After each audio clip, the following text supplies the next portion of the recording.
Happy Friday, Redeemer. It's April 28th. I'm Pastor Miller. It's Good Shepherd Sunday this weekend at Redeemer. Some of the most meaningful and comforting motifs in all the Bible are that Jesus is our Good Shepherd and that we are members of His flock. We're Jesus' little lambs. He leads us, He feeds us, He guides us to the green pastures and the living waters. He restores our soul. We'll be reading Psalm 23. We'll be reading from John chapter 10 that Jesus is the gate, He's the Good Shepherd who sacrifices and lays down His life for the sheep.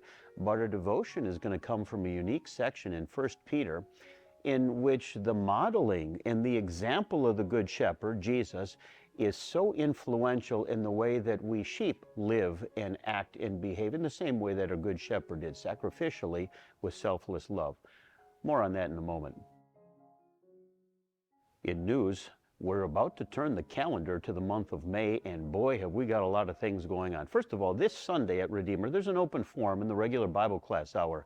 We've got a lot of things to update and get your feedback on in terms of philosophies we're discussing, ideas that we're discussing, staffing at the church and the school. We'd like to bring you up to speed on what we know today and maybe get your input on any number of other things. Again, that's 9:30 to 10:30 this Sunday.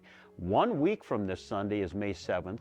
We'll have a voters meeting after the late service, about noon. That's largely to extend calls to 3 teacher candidates to serve in our school for the upcoming year. Later that afternoon on May 7th, of course, will be the installation of Pastor John Hartman. That installation service will begin at 4 o'clock. There'll be a meal to follow. 2 weeks from this Sunday is Mother's Day, and on Mother's Day, the men will serve a banquet in the honor of all of our mothers and grandmothers. Please come, bring a friend, bring somebody else. It's a great way to introduce people in a non-threatening way to Redeemer.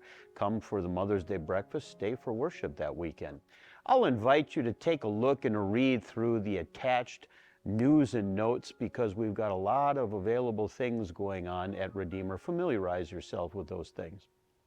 This weekend, when you come to worship at Redeemer, you're going to learn of the sacrificial love of Jesus Christ, a sacrificial love that redeemed our souls, and a sacrificial love that moves our souls in ways that we can selflessly sacrifice for God and for our neighbor. I'm Pastor Miller, and that's your Ministry Minute.